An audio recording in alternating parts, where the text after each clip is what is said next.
काबीना के जरिए नहीं हुआ है। ना एजुकेशन मिनिस्टर साहिबा का कहीं पे इस फैसले पे दस्तखत है। हमारे काम में दखल नहीं दिया जाना चाहिए। ये हम फैसला करेंगे कि स्कूल में क्या होना चाहिए या नहीं होना चाहिए। बाहर कहीं से इन मामलों में डिक्टेशन नहीं आना चाहिए। ये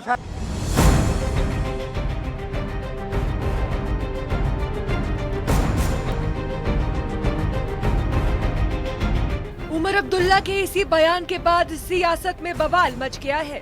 वंदे मातरम के गायन पर उमर अब्दुल्ला ने न केवल आपत्ति जताई बल्कि ये तक कह दिया कि हमारे काम में कोई हस्तक्षेप नहीं होनी चाहिए। अब इसी बयान पर जम्मू कश्मीर राजनीति में जुबानी जंग छिड़ चुकी है। बीजेपी विधायक सुनील भारद्वाज और शगुन परिहार वंदे मातरम के अपमान का आरोप लगा रहे हैं। वंदे मातरम है उसको गा के हमारे जो भी फ्रीडम फाइटर्स हैं उन्होंने पूरी हमारी आज़ादी की लड़ाई लड़ी है। उसकी वजह से आज देश आज़ाद हुआ है। अंग्रेजों से इस देश को छुटकारा मिला है। मगर ये बड़ा दुर्भाग्यपूर्ण है कि एक किसी यूनियन टेरिटरी का चीफ मिनिस्टर है इस तरह की बात कर रहा है। तो मुझे लगता है इस चीज़ को स्ट्रांगली कंडेम हम करते हैं और ऐसा मुझे लगता है बड़ा इररिस्पॉन्सिबल बयान उनको नहीं देना चाहिए था। ऐसे राजनेता जम्मू कश्मीर में एक ऐसे चीफ मिनिस्टर हैं जो वंदे मातरम तक का सम्मान नहीं करते। अगर आज हमारे स्कूलों में स्वतंत्रता सेनानियों के बारे में बताया जाए, वंदे मातरम के बारे में बताया जाए, मुझे नहीं लगता कि इसमें कोई आपत्तिजनक बात है। लेकिन फिर भी अगर नेशनल कॉन्फ्रेंस के चीफ मिनिस्टर इस तरह की बात करते हैं तो मुझे उनकी सोच पे दुख होता है और जम्मू कश्मीर की किस्मत पे दुख होता है कि हमें एक ऐसे चीफ मिनिस्टर मिले जो वंदे मातरम तक का सम्मान नहीं करते। दरअसल 30 अक्टूबर को जम्मू कश्मीर के सांस्कृतिक विभाग की तरफ से ये आदेश हुआ था कि सभी स्कूलों में वंदे मातरम के 150वें साल पर गायन होना चाहिए और इसी आदेश को लेकर 7 नवंबर को जम्मू से लेकर कश्मीर तक कई स्कूलों में कार्यक्रम हुए। लेकिन मुख्यमंत्री उमर अब्दुल्ला को ये रास नहीं आया।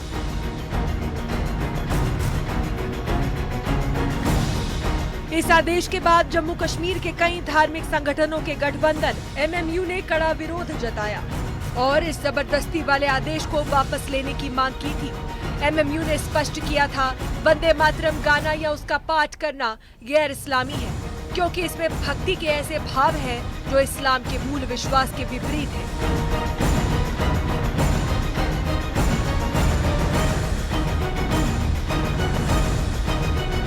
इस विरोध के बाद बीजेपी ने ये साफ किया कि वंदे मातरम गाने में किसी को भी आपत्ति नहीं होनी चाहिए। वंदे मातरम कोई धार्मिक मंत्र नहीं बल्कि एक देशभक्ति का गीत है। ये अपनी मातृभूमि को वंदना करना इसका शब्दार्थ है। तो माता को नमन करना, माता को वंदन करना, इसमें किसी को ऐतराज नहीं होना चाहिए। और ये एक प्रेरणा है इसी की छत्रछाया में देश की आजादी की लड़ाई जो थी वो हम सब ने मिलकर लड़ी थी। इसलिए वंदे मातरम से एक प्रेरणा और एक उत्सुकता और देश के प्रति समर्पण भावना जागती है। हम वंदे मातरम गाते रहेंगे। वंदे मातरम गाया जा रहा है। वंदे मातरम के कार्यक्रम किए जा रहे हैं। वादिये कश्मीर के अंदर भी वंदे मातरम को बड़े शानदार अंदाज में मनाया जा रहा है। वंदे मातरम जिसका मतलब है माँ तुझे सलाम, मादरे वतन मैं तुझे सलाम करता हूँ।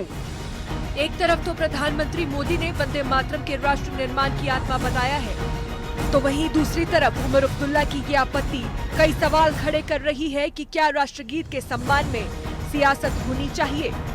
Bureau report, news 18।